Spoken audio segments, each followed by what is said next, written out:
તો મિત્રો હવે અમે પહોંચી ગયા છીએ સેબરગઢના ડુંગરામાં અને ગોગા મહારાજના દર્શન કરવા માટે. જો જોઈ રહ્યા છો તમે કેટલું મસ્ત લોકેશન છે. એ આ ડુંગરાઓનો વિસ્તાર છે બધો. તો પહેલી વાર અત્યારે આવું છું સેબરગઢ ગોગા મહારાજના દર્શન કરવા માટે. અને આપણી સાથે છે મારો ભાઈ શિવાજી. પાછળ જુઓ તમે.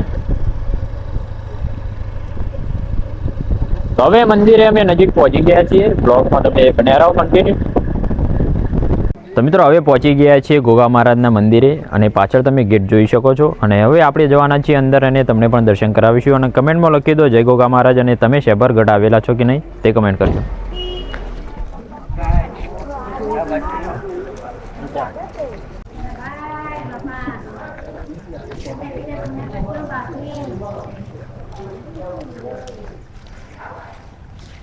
તો જો મિત્રો અહીંયા આ બાજુ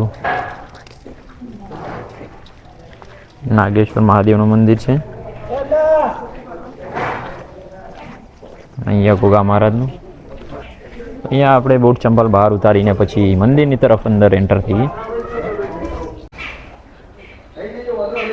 તો મિત્રો તમે જોઈ શકો છો ગોગા મહારાજનું આ છે મંદિર, જે ચાણસોલ ગામ નજીક આવેલું છે. અને મિત્રો તમે જોઈ શકો છો હજારોની સંખ્યામાં મંદિર ઉપર ગોગા મહારાજના મૂર્તિઓ નાની નાની બનાવેલી છે.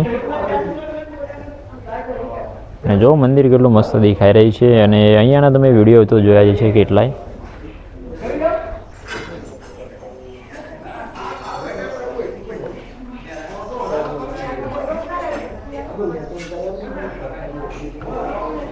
અને મિત્રો પાછળ એક ડુંગર છે તેના પર જ એક મંદિર છે, ત્યાં પણ આપણે જઈએ.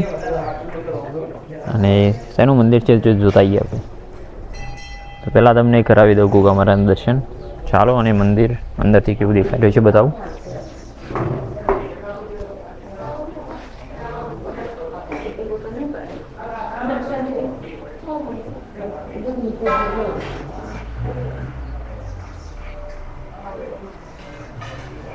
મિત્રો જો અંદર ગોગા મહારાજની મૂર્તિ તમને દેખાઈ રહી.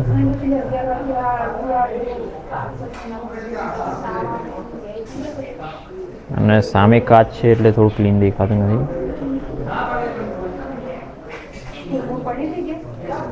તો આ છે સેબરગઢ ગોગા મહારાજની મૂર્તિ.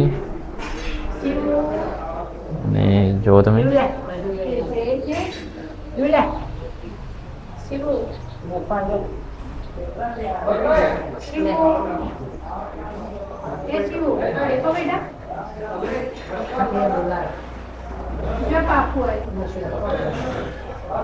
અને બાજુમાં એક બીજું પણ મંદિર છે ગોગા મહારાજનું જ છે,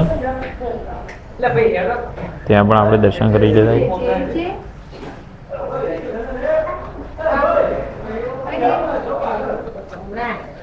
તો જો તમે અહીંયા બધી ધજાઓ લગાવેલી છે જે ચાલીને કે પછી બધાએ ચડાવી હોય ગોગા મહારાજને. તો મિત્રો તમે અહીંયા આવેલા છો કે નહીં કમેન્ટ કરજો. હું પહેલી વાર આવ્યો છું એટલે.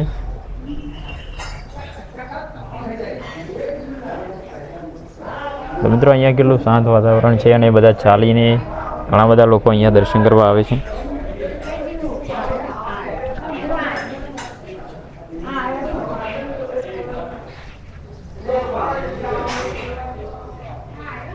જો મિત્રો કેવું દેખાઈ રહ્યું છે મંદિર મસ્ત. અને મિત્રો ઘણા સમયથી અહીંયા આવવાનું ટ્રાય કરતો હતો પણ કોઈ પ્લાન બનતો હતો નહીં એવો. તો આજે ગોગા મહારાજનો હુકમ થઈ ગયો તો દર્શન કરવાનો મેળ આવી ગયો છે. બાકી રજા હોય એ દિવસે ક્યાંક ના ક્યાંક જવાનું થાય મારે.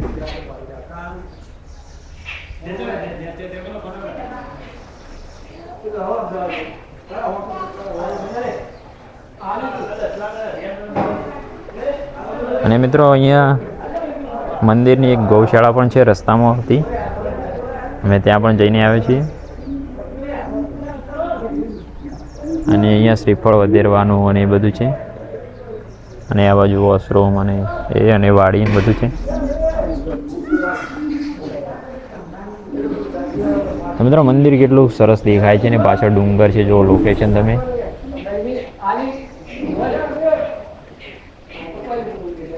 તો મિત્રો ચોમાસાનો સમય છે એટલે તમે અહીંયા આવી શકો છો ને મસ્ત દેખાઈ રહ્યું છે. તો જો તમને ડુંગર ઝૂમ કરીને બતાવું, ઉપર એક મંદિર જેવું છે, ત્યાં આપણે જઈએ હવે થોડી વારમાં.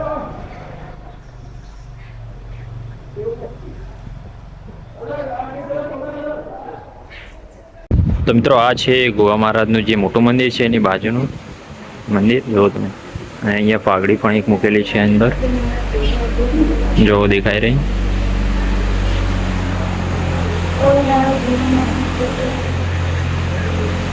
અને અહીંયા જુઓ તમે બધી ધજાઓ લગાવેલી છે.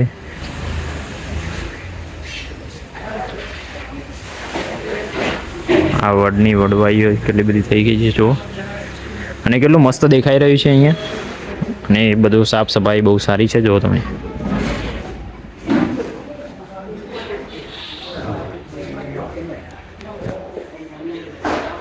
તો મિત્રો હવે આપણે એક ઉપર મંદિર છે ડુંગર ઉપર, ત્યાં જવાનું જ છે આપણે.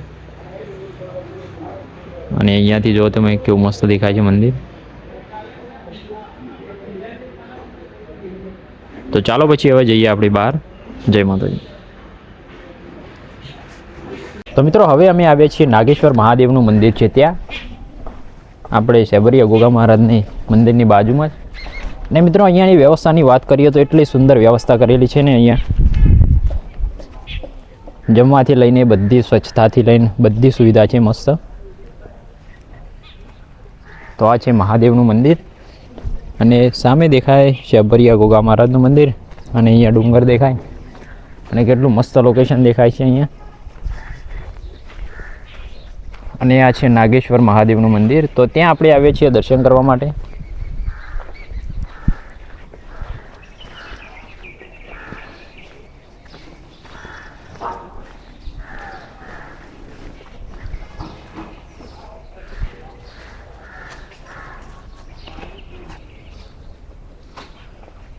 તો મિત્રો 12 જ્યોતિર્લિંગ છે તેના અહીંયા ઉપર પહેલાં તો બનાવેલા છે ફોટા જુઓ.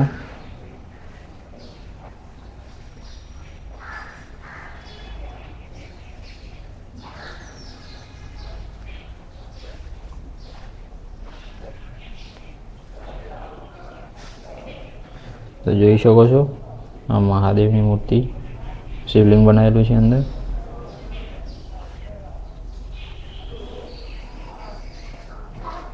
તો કમેન્ટમાં લખી દો હર હર મહાદેવ. અને હવે આપણે એક ઉપર મંદિર આવેલું છે ત્યાં પણ જવાનું છે. તો ચાલો પછી ત્યાં જઈએ.